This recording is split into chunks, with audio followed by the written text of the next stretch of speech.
L'année 2023 s'est avérée extrêmement difficile pour Haïti, marquée par une insécurité alimentaire préoccupante, une économie en déclin constant et une vague de violence d'une ampleur sans précédent. Selon les informations fournies par la Coordination nationale de la sécurité alimentaire en Haïti, CNSA, pour la période allant d'août 2023 à février 2024, une analyse approfondie révèle que 30% de la population, soit près de 2,95 millions de personnes, sont en phase de crise du cadre intégré de classification de la sécurité alimentaire, tandis que 14%, soit près de 1,4 million de personnes, se trouvent actuellement en phase d'urgence. En conséquence, 44% de la population est confrontée à une insécurité alimentaire sévère, nécessitant des mesures immédiates pour combler des déficits de consommation et protéger les moyens de subsistance. De plus, l'économie haïtienne persiste dans sa contraction, enregistrant un taux de croissance négatif de moins 1,9% selon les données de l'Institution haïtienne de statistique et d'informatique.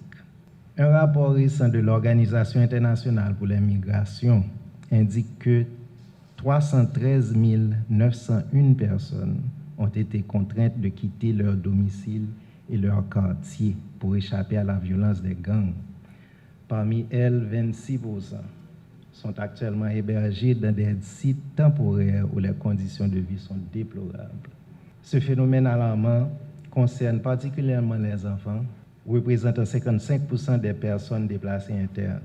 Néanmoins, dans ce tableau désertique, Food for the Poor a pu apporter une lueur d'espoir à cette population en détresse grâce au don de 8800 tonnes métriques de riz qu'elle a reçu de la République de Chine, Taïwan.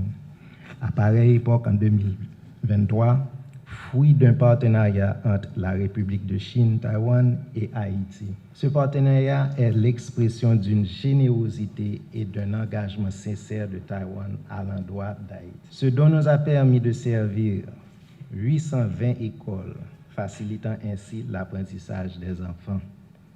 Grâce à ce don, 5414 personnes déplacées internes ont été soulagées au cœur de leurs épreuves. 208 hôpitaux et dispensaires ont pu nourrir leurs malades.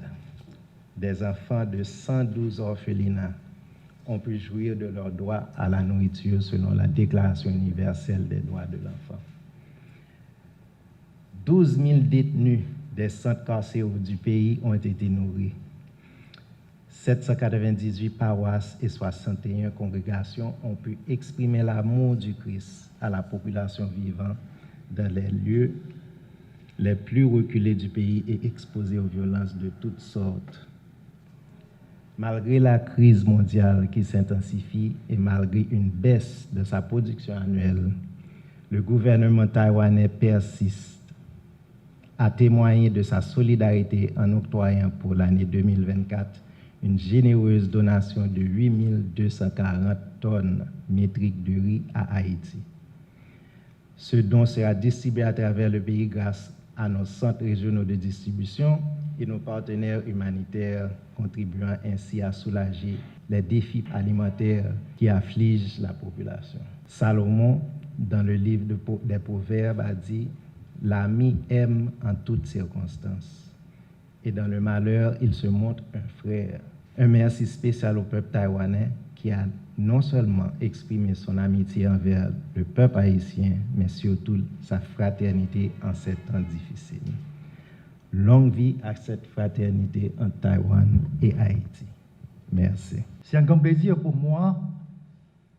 Comme toujours, au début de chaque année, je me retrouve au même endroit pour renouveler notre partenariat avec Food for the Poor qui nous lie depuis 2007. Effectivement, l'année 2023 a été beaucoup plus difficile pour le travail humanitaire qui s'appuie énormément sur la logistique, avec les axes routiers bloqués vers le nord et vers le sud, et l'insécurité qui se propage dans les provinces qui étaient relativement paisibles, Serbie devient un facteur très lourd.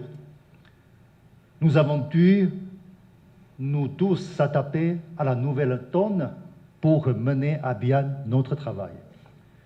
Je voudrais ainsi saluer le travail acharné de l'équipe dirigeante de Football pour Haïti qui n'a ménagé aucun effort pour mener à bien leur mission humanitaire et apporter l'aide aux familles les plus nécessiteuses. Ce qui a aussi permis à l'aide taïwanaise d'arriver dans les mains des plus démunis. Nous sommes réconfortés de constater que plus le défi est grand, plus Football pour est à la hauteur des attentes. Je suis aussi heureux de voir que notre coopération dans le domaine de la production et la vente du riz dans le sud du pays porte ses fruits. Les riziculteurs encadrés par la mission technique taïwanaise avec le soutien financier de Football pour ont réussi pour la deuxième année consécutive à être inclus dans les fournisseurs du programme national de cantine scolaire, qui est un projet financé par l'Agence française de développement. Ces producteurs de riz ont maintenant la double casquette de producteurs et commerçants de riz, ce qui augmente substantiellement leurs revenus, et nous sommes confiants que ce modèle peut être répliqué pour le bien-être des producteurs.